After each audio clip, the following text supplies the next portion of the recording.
Hey, thanks for joining me. So the other day I was at an antique flea market and I found this Camillus Electrician's Knife. It's a pretty good price. It was only $12, and the knife is really in beautiful shape. It's no rust, just a little bit of patina on the carbon steel blades, just in really beautiful shape. It just really doesn't even look like it's been used. And just, if you've never had one of these, they're a really unique and interesting knife, and the blades are very heavy. The construction is just super solid on these, and it's probably largely due to the origins it has starting in World War I with a slightly different design, and then continuing through World War II and Korea and Vietnam, etc. These have been issued to our military for a long time. The ones that are military will be labeled as a TL-29.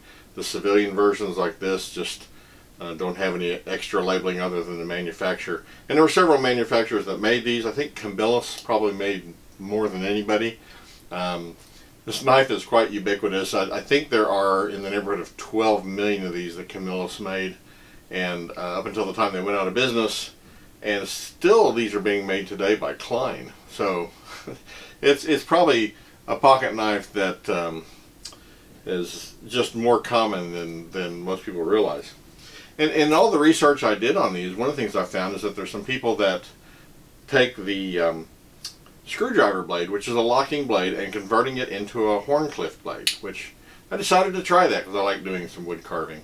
And they do this to make a whittling knife out of it. So I want to talk about what it took to do that and what I've done here, what I think are some maybe positives and negatives of doing that. And this knife is not finished, so when you look at it on the bench here, you'll see it's still, it's not fully cleaned up. It's not a finished project yet, but I'm partway through it enough that I thought it'd be interesting to talk about. So let's put it on the workbench and take a look at it, and we'll see what you think. If you would, before we do that, please click the like and subscribe buttons. Let's get going. Okay, so this whole journey with electricians' knives starts with this one on the left. And actually, that's not true. I had one of these when I was a kid, and I don't think it was a Camillus. I think it was an Imperial or one of the other makers that used to make them. And I don't think it was as good a quality as the Camillus. But my recent journey starts with this one. I was actually at an antique flea market, and I bought a camera. It was an old Century Graflex that's a folding camera, and somebody had folded it with a cable release still attached to the lens, and it was wedged shut. And what I actually needed was I needed a screwdriver. And I saw that this guy had some of these in a box of $5 knives on his table. So I went over and I bought this knife, and it was $5, and I got the camera open, and then it didn't really give it a whole lot more thought. This one is a Camco, so C-A-M-C-O. You can see their labeling here. Camco is a less expensive line of knives made by Camillus. And I don't really see much material difference between this one and the others, but the Camcos are potentially maybe a little less something. I don't know. Like I say, I can't really tell much difference. I've heard it said that the Camcos have thinner blades, but clearly you can see that these are, there's no difference in the blade width on these. They're just identical. So, I don't know. I haven't put calipers on them to measure them to the thousandth of an inch or anything, but they look pretty much similar to me. Anyway, so I bought this one, and it kind of had it. It was hanging around.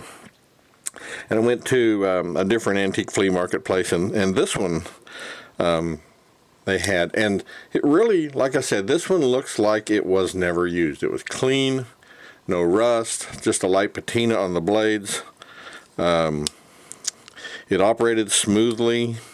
It was, just like it had really never been used. It just in really nice shape. Now, a lot of these electricians' knives are not very finely finished. So you'll notice that the springs on the back are not, normally on a nice knife, the liners and the springs and everything are all worked down to the same level. and that's not done here. That's clearly a step that they, being that this is more of a utilitarian knife, they just kind of skipped that step. But the this knife is one I paid like $12 for it. The guy had it marked for $14, and he lowered the price to $12 without me even asking. And then I went back to the same flea market, and the same vendor had in his cabinet, he had these two. And this one, if you look at the tang stamp on it, the italicized word Camillus, that's generally indicative of a 70s and 80s made knife, so it's not very old. And this one has Camillus in, I haven't really cleaned this one up, but Camillus in block letters with a fully underlined. This is indicative of this one being made in the 60s or 70s, I think it is, so it's a little bit older. And then this one also has the italicized lettering, so again it is made in the 70s or 80s. Let me get that to focus. So it interestingly, both of these being made in the 70s or 80s, there were some differences in terms of you know, the way the stamping looked, some of the finish on the blades. This one is actually the nicer of the two. Not only that, this one was rusty. You can see there was pitting on the blades. Get it to focus here. You can see the pitting that was on the blades. It was pretty rusty, and I've cleaned it up some, but have not cleaned it up enough to get rid of the pits. And I'm not sure I want to remove enough metal to get rid of the pits. It, you know, functionally won't help anything. It would just make it look a little prettier. But what I did then with this one, being that I wanted to try my hand at converting it to a Wharncliffe blade, is I did exactly that. So if I show you the screwdriver blade here, you can kind of see on the screwdriver blade on this knife, you can see this notch right here. This allows you access to the thumb notch on the regular blade, and I basically just started at the edge of that notch and just rolled this down to about here. Get that to focus again. You know, where the blade actually getting a little bit wider, and rolled that down to make the Wharncliffe blade. So this is the shape, and I gave this a kind of a radius instead of the flat grind. I actually made it radiused, and my idea with that is that it might be better for wood carving, since you're rolling the knife when you carve, and so I thought that might be functionally a good way to go. So that's kind of it. I brought this down and then kind of contoured the sides of the blades, and I'm not sure that I'm done thinning this out. I'm probably going to work on this some more to maybe thin this out. Not to thin the whole blade necessarily, but just to get rid of some of this concaveness, maybe make it a little flatter. Haven't really decided that yet. Like I said, this knife I am not done working on. It is, as you can see, there's some, if I can get it to focus, there's some pitting on the back of it. The whole thing is kind of scratched up. So I think, you know, the bail on it is kind of tarnished. So I think, you know, there's some more work to be done on this knife to really make it something a little bit nicer. My ultimate goal with this, though, is to make a, you know, a whittling or wood carving knife out of it. So one of the things that's a problem with this whole idea is that the springs that hold these blades shut are just super strong, and it's a thumbnail ripper trying to open this thing up, and that's kind of a problem. I literally did just kind of like peeled off part of my thumbnail trying to open it when I was working on this. And this being as sharp it is, you can't, you know, with the screwdriver blade you can open it part way, and then you can, you know, grab the screwdriver blade. It's not sharp up here, and you can open it the rest of the way, or you can just grab it and open it. You're not going to hurt yourself. But now that this blade is much shorter, grabbing it to try to open it is going to end up causing some problems. So my hope is that when I bring the back of this down so that it's level with the liners, that'll thin out the springs enough to make it a little bit easier to open. And so that's something I'm hoping to be able to accomplish, to make this thing just a little easier to get open, because it's kind of a beast to get open. It locks really solid. I mean, once you lock it open, the blade doesn't move at all. And so, in that regard, I think it'll be a good wood carving knife. But I got to make this thing a little easier to open. So, on the positives, I think that's maybe a neat conversion that you can do. That you can start with a knife that's not very expensive. I paid $7 a piece for these two. This Camco I paid $5 for. Like I say, I was at a different flea market this weekend and saw some more that were $7 or rather $8 a piece, and some that were. One guy had a box with knives, 2 for $5, and there was a couple. One was a Japanese one. I'm not sure who made that. Just said Japan, and the other one, the name had been kind of not ground off, but somebody had tried to sharpen it with something. I don't know. They had literally worn the name off, so it was in pretty bad shape. And that's why it was in the 2 for $5 box.